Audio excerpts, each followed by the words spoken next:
Listening test instructions. The listening test is about 50 minutes. There are 6 parts in listening test. You will have about 6 minutes to listen to each passage and answer the questions. The passage will be played once.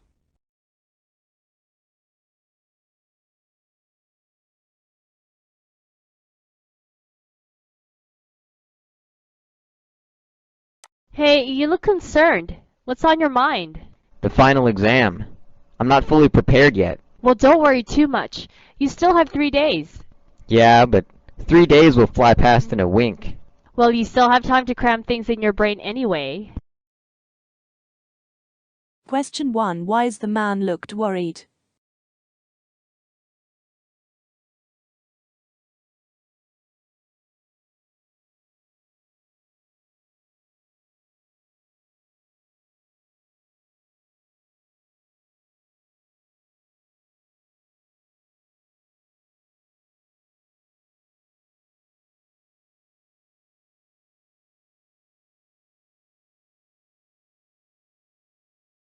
You will hear a conversation in 3 sections. You will hear each section only once. After each section, you will hear 2 or 3 questions. You will hear the questions only once. Choose the best answer to each question.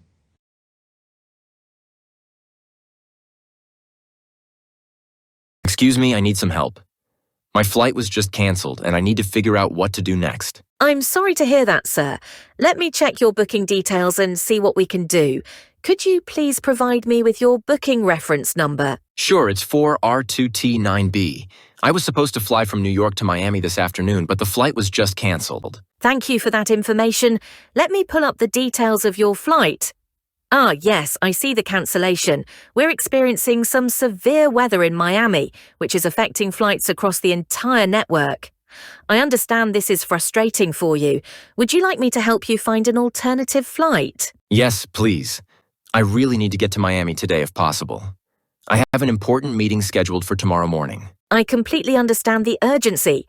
Let me look at our available flights for today and check if there are any options that could work for you. Thank you. I appreciate your help. I'd prefer a flight as close to the original time as possible, but I understand there may be limitations. What can be inferred about the passenger situation?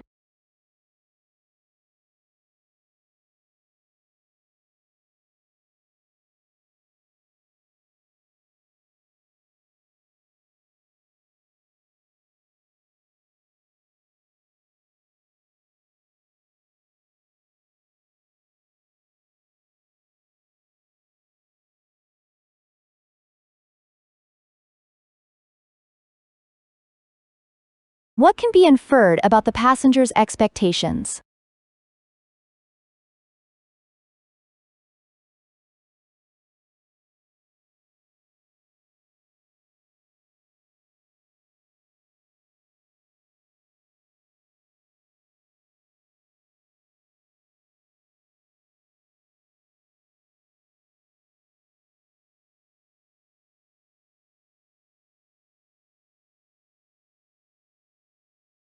What might the passenger be feeling at this moment?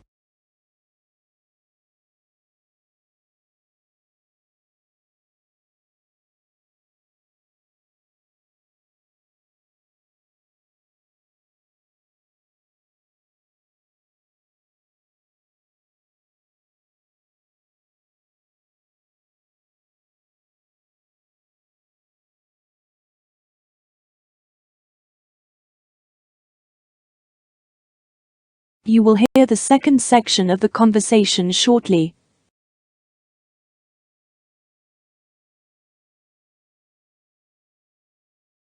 Let's see what we have here.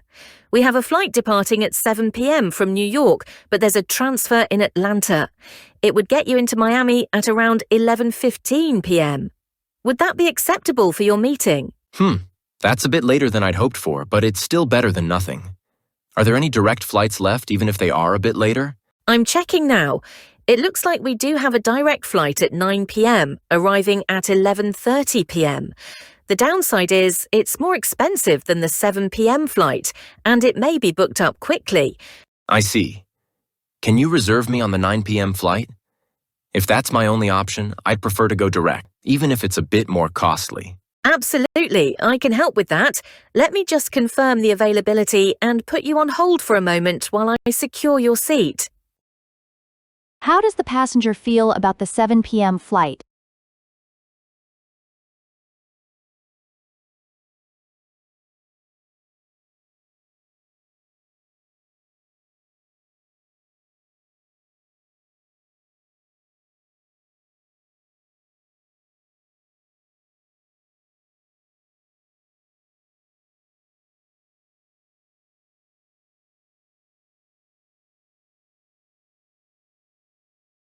Why might the direct 9 p.m. flight be booked quickly?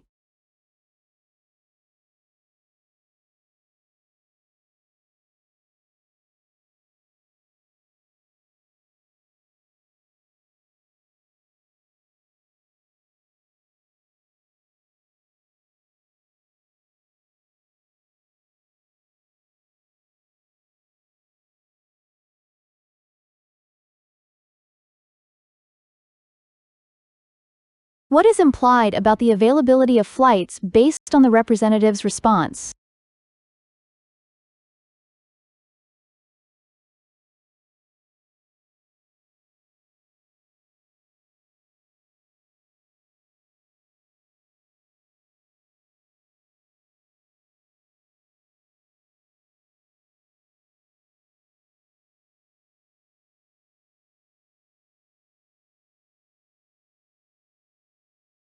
You will hear the third section of the conversation shortly.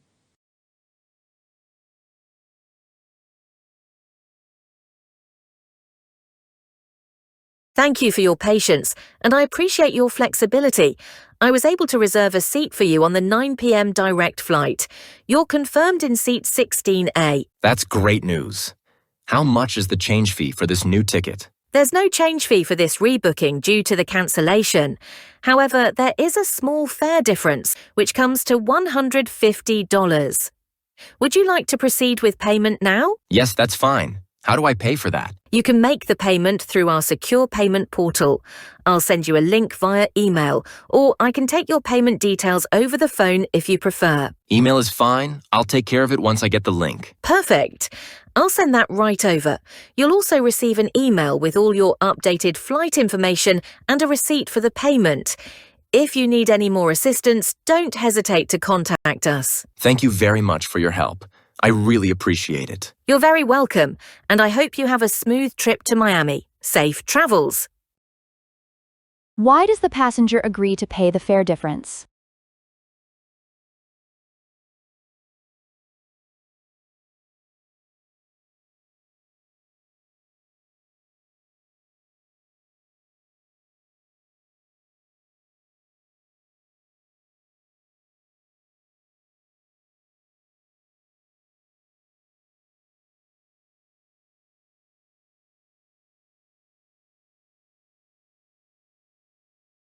What could be the likely reason the passenger thanks the airline representative?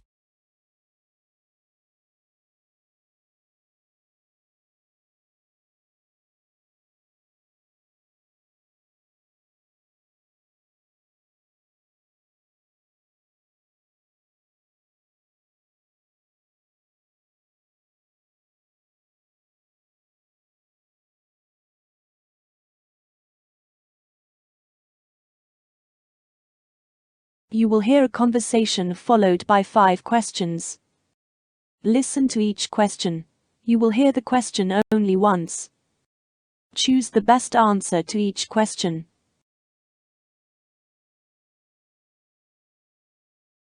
Good morning, Dan. How's the business today? Morning, Sophie. It's going well so far. The crowd is looking promising and people seem to be in the mood to shop. How about you? Your stand is always packed. Oh, thanks, Dan. Yeah, it's been busy. My organic tomatoes and cucumbers are flying off the shelves today. I even brought a new batch of basil. It's such a hit right now. What about your fresh honey? I know that's always popular. Absolutely. The honey is doing well. I've got my regular customers coming in for their jars, but I also brought some new flavors this week, lavender and wildflower. They're a bit more experimental, but I'm hoping people will give them a try. Oh, lavender honey sounds intriguing. I might have to take a jar home. Have you tried selling any of those with your homemade candles? I noticed you've been making more lately. Yes, actually. I've started pairing the honey with my candles for a small discount. A few customers were saying how the scent of the lavender candles paired perfectly with the honey. It's been a nice touch, and I think it'll boost sales. How's the new batch of goat cheese you were talking about last week? The goat cheese is going great, actually. I'm adding some to my sample platter today. It's mixed with honey and a hint of chili flakes. People are curious and seem to enjoy it. I also brought a new batch of my strawberry jam. I know you're a fan of that. Oh, I love your strawberry jam, Sophie. That's one thing I always come back for. I'm actually thinking of adding some homemade bread to my stand next week to pair with your jam. Do you think people would like that? Definitely. Fresh bread and jam are a classic combination. I'd be happy to help you set up a tasting too. We could collaborate and attract more customers. Speaking of which, have you heard about the festival happening next weekend? Yes, I heard. It's going to be huge with live music and all. I'm thinking of signing up to sell there. How about you?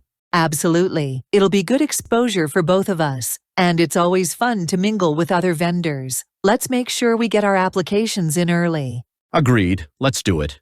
We should plan out our products for the festival too. Perfect. I'm looking forward to it. Good luck with the rest of today's sales, Dan. Thanks, Sophie. You too.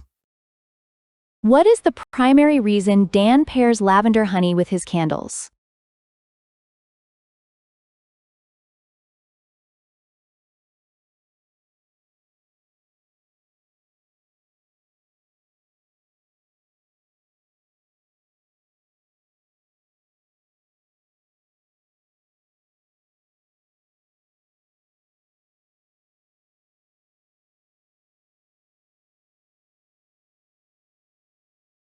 Why does Sophie suggest a tasting collaboration with Dan?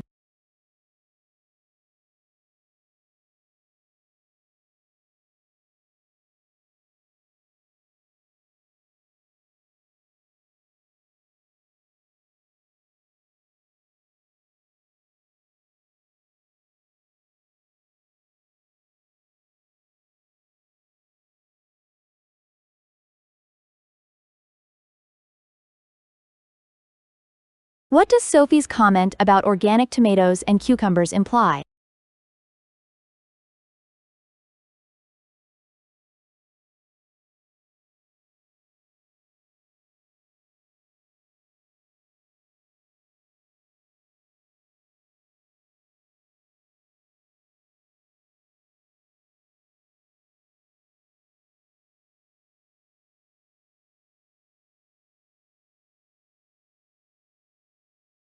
What can be inferred about Dan's view on new product flavors?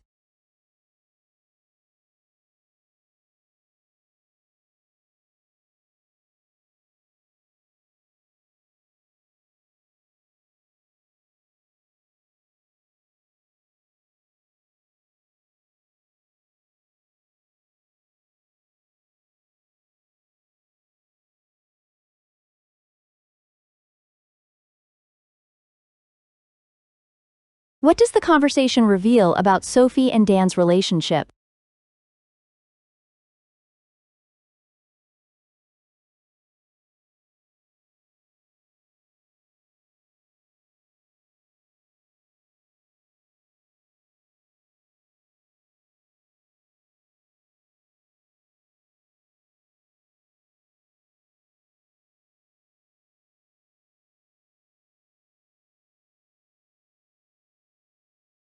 You will hear a conversation followed by 6 questions. Listen to each question. You will hear the question only once. Choose the best answer to each question.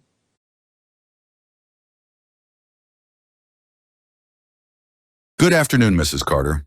I've reviewed your test results and I'd like to discuss your diagnosis and the potential treatment options. Thank you, Doctor. I've been quite anxious about this, so I appreciate you taking the time to explain everything to me. Absolutely, I understand.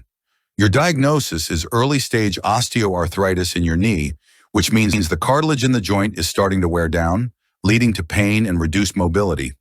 This condition is quite common, especially as we age, but it's manageable. I see. That makes sense now why I've been experiencing pain, particularly when I walk or climb stairs. What treatment options do I have? Good question. For early-stage osteoarthritis, we typically start with non-invasive measures. I recommend physical therapy to strengthen the muscles around the knee, which helps relieve some of the stress on the joint. Additionally, over-the-counter pain relievers like ibuprofen can help manage inflammation and pain. That sounds reasonable. Is there anything more I can do at home to help the pain? Yes, definitely. Regular low-impact exercises, such as swimming or cycling, can be very beneficial. Also, maintaining a healthy weight reduces the pressure on your knee. Applying ice packs after activity and elevating your leg can also help decrease swelling. What if those options don't work? Are there more invasive treatments I should consider? If non-invasive treatments don't provide enough relief, we can explore other options, such as corticosteroid injections to reduce inflammation. In more severe cases, a procedure called hyaluronic acid injection can help lubricate the joint. Surgery is usually a last resort, but may be necessary if the pain severely impacts your quality of life. Thank you, doctor. That gives me a lot to think about. I'd like to start with physical therapy and see how it goes. That's a great plan, Mrs. Carter. We'll schedule an initial session, and I'll also provide you with some home exercises. Don't hesitate to reach out if you have any questions or need adjustments to your treatment. What does Mrs. Carter's response, "That makes sense now why I've been experiencing pain," suggest about her understanding?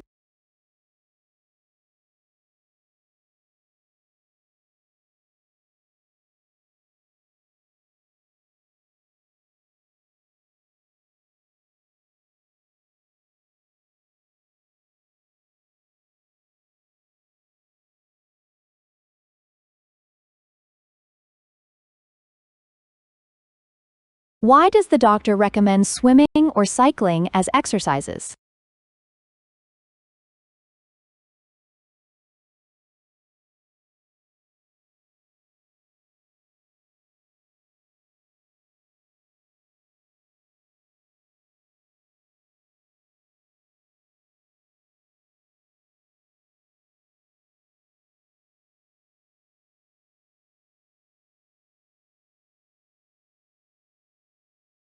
What inference can be made about the doctor's approach to patient care?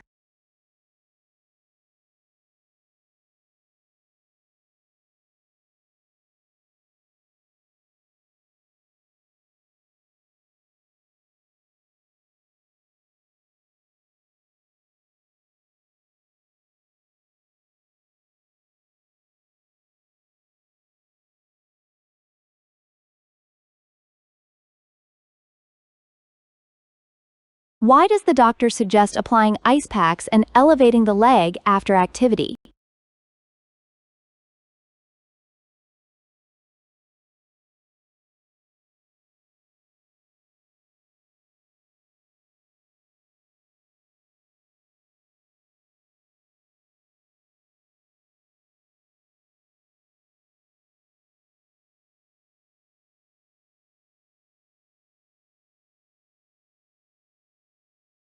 What does Mrs. Carter's decision to start with physical therapy reveal about her attitude toward treatment?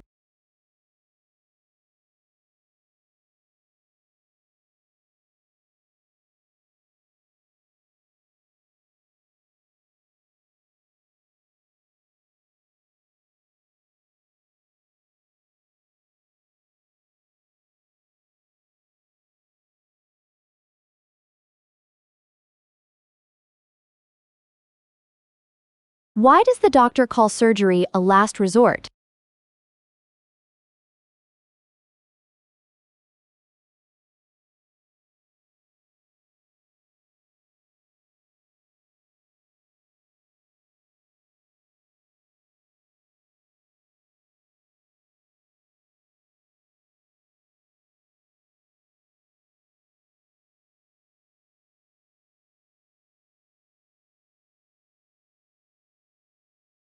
You will hear a news item once. It is about 1.5 minutes long. Then 5 questions will appear. Choose the best way to complete each statement from the drop-down menu. In a significant shift aimed at strengthening consumer protection, lawmakers have passed a new law that mandates stricter regulations on online businesses and digital platforms. This legislation, which received overwhelming support in the legislative chamber, introduces comprehensive measures to ensure greater transparency in the use of consumer data, prohibit deceptive marketing practices, and bolster privacy safeguards for users.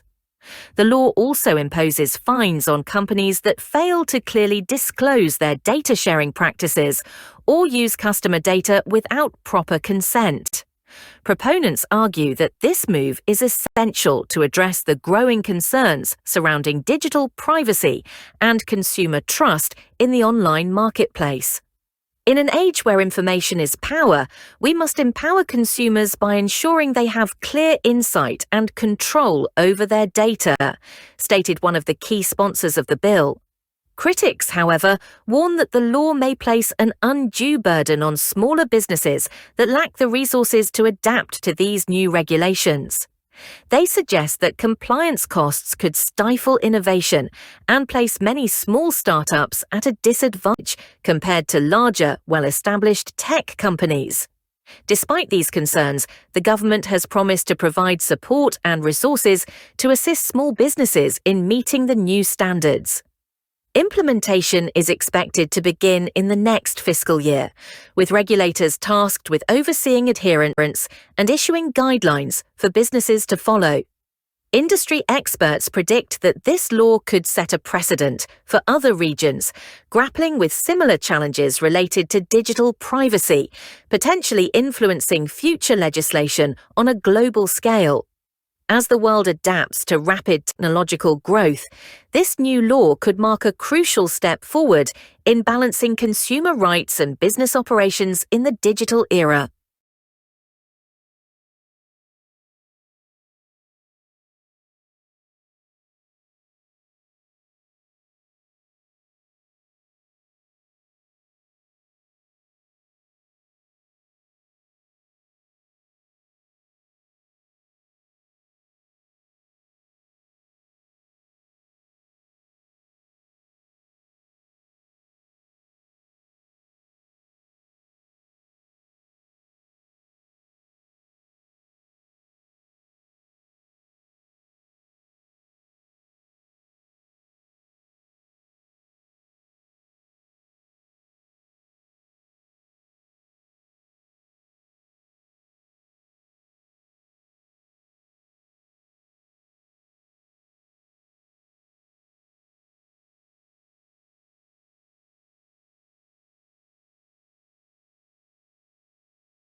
You will listen to a 2 minutes video.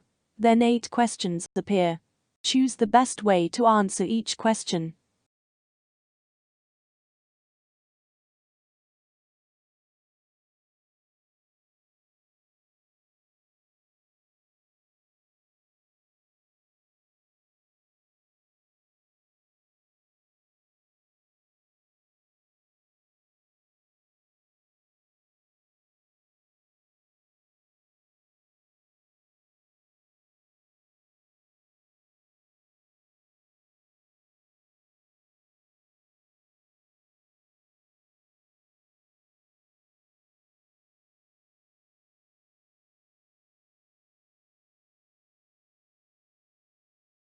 All right, we've got another round of applications to review, and we need to clarify which criteria will hold the most weight this year. With growing competition, we must decide whether academic achievements, extracurriculars, or personal statements should be prioritized. Thoughts?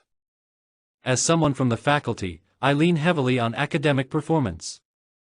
GPA and test scores show whether students can succeed in our rigorous academic environment. I agree academics are key, but I've seen high achievers struggle with campus life. Extracurriculars and leadership should weigh more. We're building a diverse community, not just admitting grades. Fair points. How about personal statements?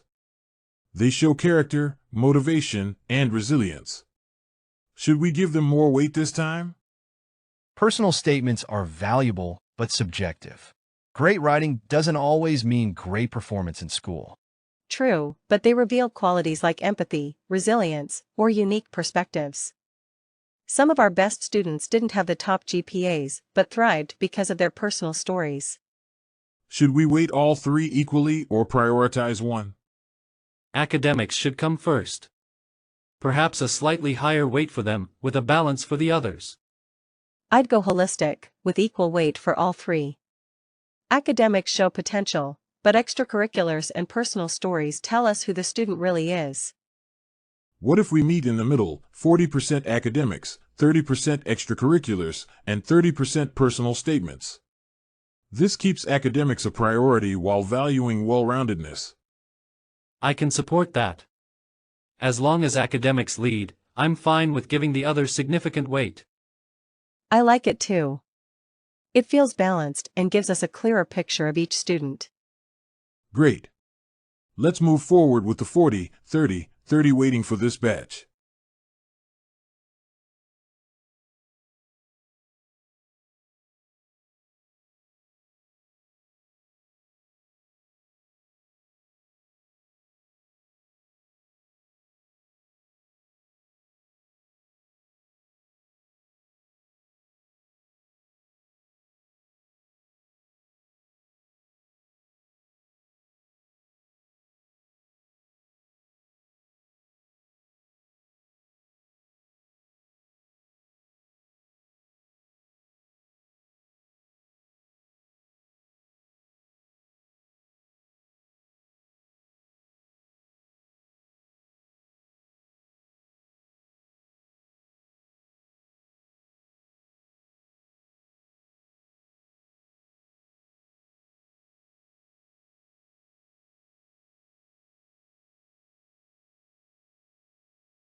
You will hear a report once.